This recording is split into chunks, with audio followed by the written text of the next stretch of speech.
Sa wakas natuloy din yung pinaplanong nature trip. Maganda talaga pag biglaan natutuloy no? Saan punta siya, Pi? Wow, loser. Ang aga nagising ng mga constituents, siguro mga 5:30. Siyempre, gagala Pero pag walang ganap, hirap na hirap pang bumangon kahit tanghalian na. Bakit ba? Ang sarap pumilata, wala kang iniisip na trabaho Pero deep inside, iniisip mo saan ka kukuha ng pera. Kaya tamang tingin-tingin na lang ako dito sa mga bato, baka sakaling may nahulog na 5 piso. Walang barya, pero balat ng shampoo marami. Yan, kasi pareho kayo SM, hindi kayo sanay sa mabato.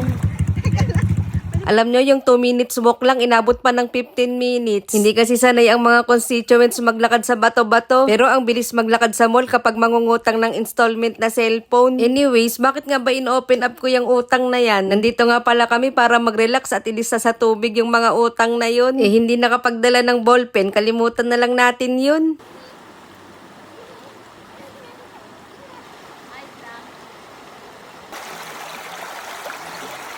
Habang nag-i-enjoy silang maligo, ako palakad-lakad lang, umaasang makakita pa rin ng barya. Sabi siguro ng mga diwata dito, malaki ang pangangailangan nitong taong to. I-message ko na kayo yung HR namin, baka sakaling pwedeng bumali dun sa final pay ko. Kung kailan naman libre na yung mga transfer fee, wala namang laman yung bangko ko. Nagpalit na nga pala ako dyan ng damit kasi baka yung puti ko maging kulay lumot. Tapos ayan, tamang chismisan lang habang kumakain ng salad wrap ng 7-Eleven. Thank you nga pala sa nag-sponsor nitong almusal ko, alam mo na yon. Uy, alam nyo ba ang sarap magchismisan dito? Walang putol yung chismisan dito kasi kahit naiihi ka, hindi mo na kailangang mag-excuse, ilalabas mo na lang. Parang gina-ghost bomb si Sean, iba na ata nilalabas itong batang to. Pero okay lang yan, naka-pampers naman, hagis yung brand. Mag-e-emote lang sana ako dito habang umiihi, kaso may kupal kang kapatid. Umuwi na nga kami kasi marami pa kaming itinerary sa bahay. Magluluto, maglalaba, maglilinis, saka matutulog. Pero bago yun, may nadaanan kasi kaming pansitan. As usual, pansit batil patong manin. Pang-4 na araw na yata namin kumakain ng pansit. Ewan ko na lang kung hindi pa humaba yung buhay namin dito, baka kami na lang matira sa mundo.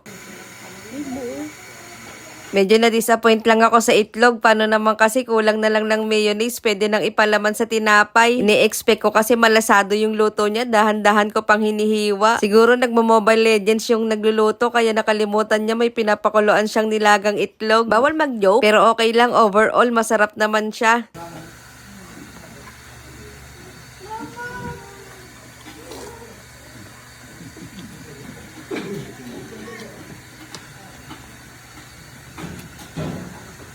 Ang sarap ng kain namin dito, ang presko ng hangin, natuyo na nga yung basa naming damit maliban sa